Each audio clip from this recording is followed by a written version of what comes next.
साथियों, बंगाल के विकास में चाय बागानों और उनमें काम करने वाले श्रमिकों की बड़ी भूमिका है। लेकिन चाय बागानों के श्रमिकों को पीएम चाय श्रमिक प्रोत्साहन योजना का लाभ नहीं मिल रहा है।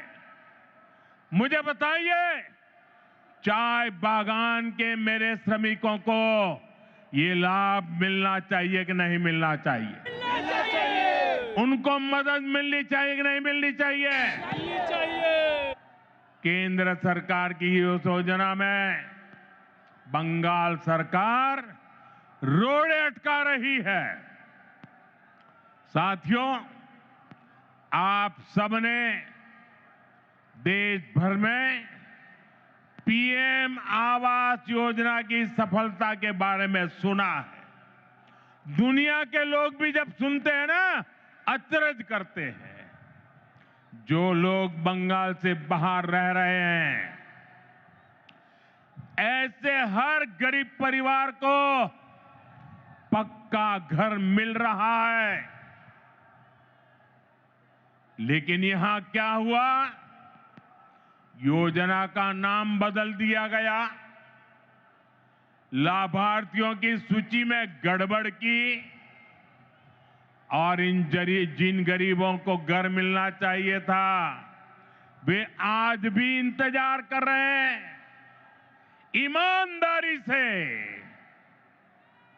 ट्रांसपेरेंसी से बंगाल के गरीबों को पक्का घर मिलना चाहिए कि नहीं मिलना चाहिए? मिलना चाहिए।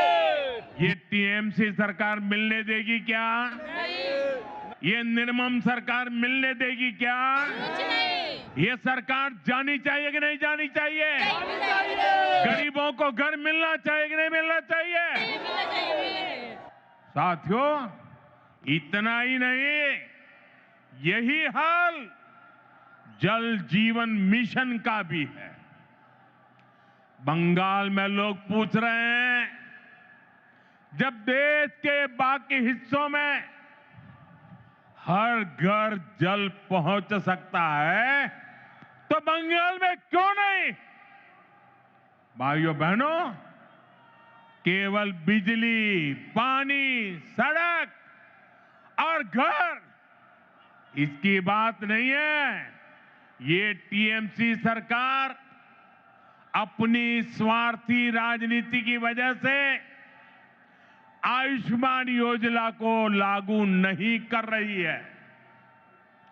देश के करोड़ों लोग इस योजना के तहत 5 लाख रुपए तक के मुफ्त इलाज का लाभ उठा रहे हैं। मुझे बताइए, गरीबों को बीमारी में 5 लाख रुपए तक की मदद पहुंचनी चाहिए कि नहीं पहुंचनी चाहिए? मोदी दे रहा है, मिलनी चाहिए कि नहीं मिलनी चाहिए? मिलना चाहिए। ये टीएमसी सरकार बीमार लोगों की भी दुश्मन है कि नहीं है? अत्याचारी है कि नहीं है? लेकिन बंगाल के गरीब परिवारों को 5 लाख रुपया वाली आयुष्मान योजना से भी, उस अधिकार से भी वंचित रखा गया है। साथियों, आज बंगाल के किसान की हालत भी किसी से छिपी नहीं है। मुझे बताया गया है कि 2-3 दिन पहले ही चंद्रकोना में हमारे एक आलू किसान ने खुदकुशी कर ली है, आत्महत्या कर ली है। पश्चिमी मिदनापुर से हुगली और बर्दवान तक किसानों से झूठे वायदे और सरकारी खरीद में घोटाला ही ये टीएमसी सरकार की पहचान बन गया है। टीएमसी के कट, कमीशन और करप्शन के कारण गंदी राजनीति के लिए किसानों की जिंदगी से, गरीबों और मध्यम वर्ग की जिंदगी से, माताओं बहनों की सुरक्षा से खिलवाड़ किया जा रहा है। इसलिए टीएमसी जाएगी तो हर गरीब को पक्का घर मिलेगा। गरीब को पक्का घर मिलना चाहिए कि नहीं मिलना चाहिए? मिलना चाहिए कि नहीं मिलना चाहिए? मिलना चाहिए। ये मोदी की गारंटी है। हर गरीब परिवार को बता देना, जैसे ही टीएमसी की सरकार जाएगी, गरीबों का पक्का घर बनना शुरू हो जाएगा। टीएमसी जाएगी तो हर घर साफ जल पहुंचेगा। टीएमसी जाएगी तो हर गरीब को मुफ्त इलाज मिलेगा। टीएमसी जाएगी तो कारीगरों को नए अवसर मिलेंगे। टीएमसी जाएगी तभी बंगाल में सुशासन आएगा। साथियों, हमारे बंगाल ने आजादी के बाद विभाजन सहा, विभाजन की आग देखी, मजहबी दंगे देखे, बाद के दशकों में अस्थिरता देखी, घुसपैठ का दौर देखा, रक्तपात सहा। इस सब की सबसे बड़ी भुक्तभोगी अगर कोई थी तो बंगाल की माताएं, बहनें, बेटियां, बंगाल की महिलाएं थी। लेफ्ट की सरकार में अपहरण, हत्या, बलात्कार का वह दौर कोई नहीं भूल सकता।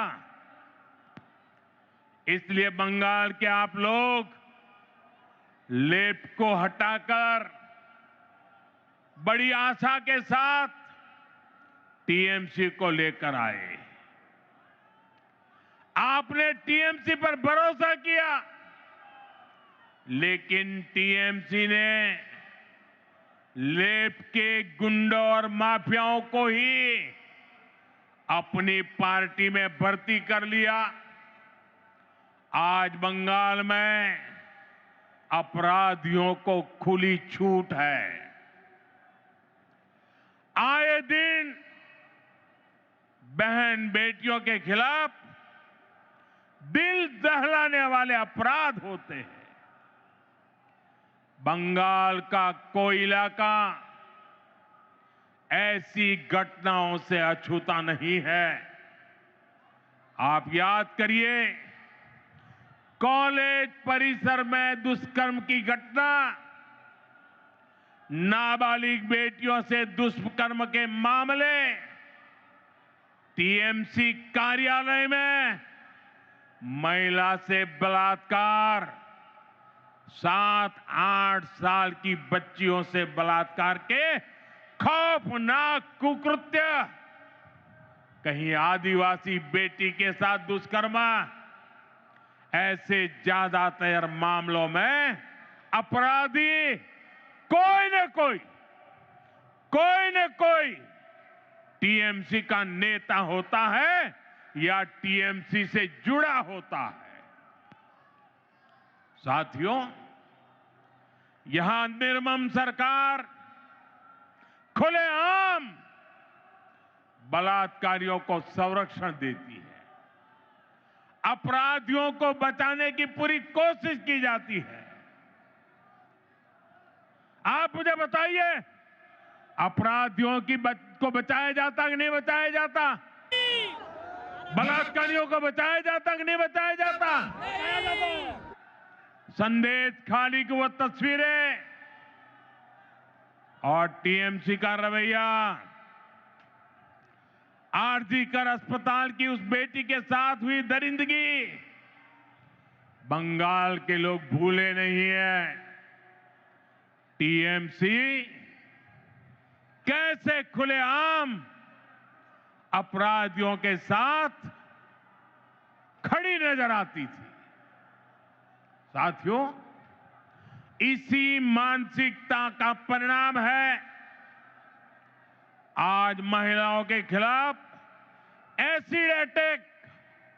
एसिड अटैक जैसे घिनौने अपराध इतने ज्यादा मात्रा में पश्चिम बंगाल में हो रहे हैं।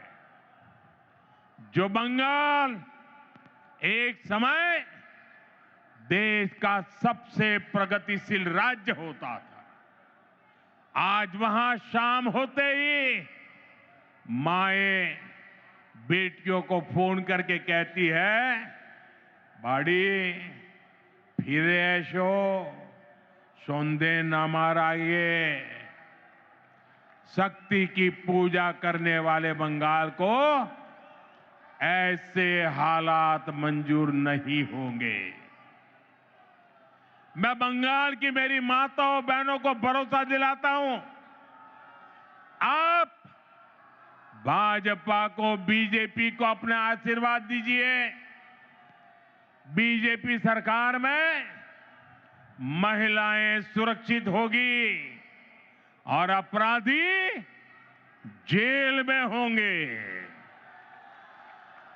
और ये मोदी की गारंटी है।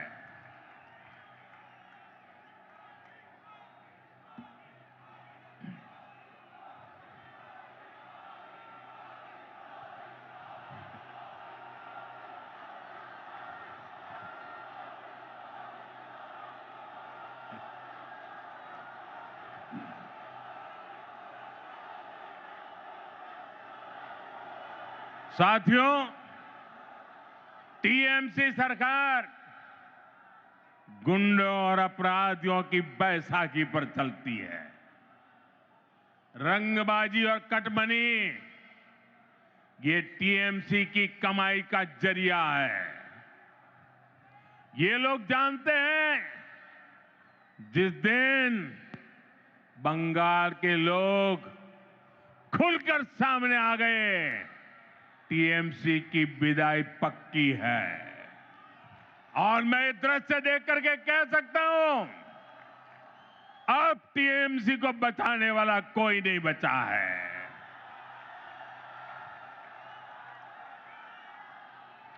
इसलिए ये बंगाल के आप लोगों को डरा धमका कर रखना चाहते हैं। इसके लिए टीएमसी वाले माफिया गिरोहों को पालते हैं। ये कट्टरपंथियों को संरक्षण देते हैं और ऐसे गिरोहों की ताकत बढ़ाने के लिए घुसपैठियों को बुलाते हैं, घुसपैठियों को। साथियों, ये टीएमसी मां माटी मानुष के नारे पे सत्ता में आई थी। आज वही मां रो रही है, माटी को लूटा जा रहा है और बंगाली मानुष बंगाल छोड़ने पर मजबूर हो रहा है। घुसपैठियों की वजह से आज बंगाल की रोटी, बेटी, माटी, उस पर सबसे बड़ा खतरा आ गया है। ये लोग बंगाल के लोगों का रोजगार छीन रहे हैं। हमारी बहन बेटियों की सुरक्षा खतरे में पड़ गई है और बंगाल के लोगों की जमीनों पर, बंगाल की माटी पर इन घुसपैठियों का कब्जा दिलवाया जा रहा है।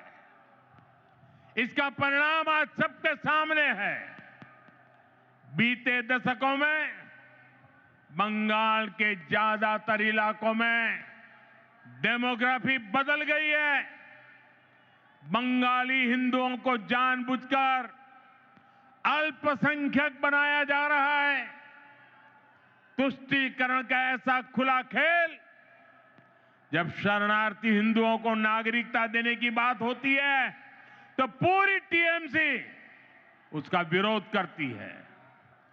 वो हिंदू जिन्होंने कभी विभाजन का समर्थन नहीं किया था, जिन्होंने हमेशा अविभाजित बंगाल को, भारत को अपनी मातृभूमि माना, टीएमसी वाले उन्हें नागरिकता देने का विरोध करते हैं, क्योंकि उनके लिए उनकी वोट बैंक ही सबसे प्रमुख है। वो हिंदुओं को तो अपनी वोट बैंक नहीं समझते, उनसे उनके आपराधिक गिरोह नहीं बढ़ते, इसलिए ये लोग एसआईआर का भी विरोध करते हैं ताकि घुसपैठियों के नाम वोटर लिस्ट से हट न जाए, वोटर लिस्ट शुद्ध न हो जाए। और ये तो ऐसे लोग हैं जिनकी मृत्यु हो चुकी है, उनके भी नाम निकालने के लिए तैयार नहीं है। भाइयों बहनों, डेमोग्राफी के इस खतरनाक बदलाव ने आज बंगाल को असुरक्षित बना दिया है और अब तो यहां खुलेआम धमकी दी जा रही है।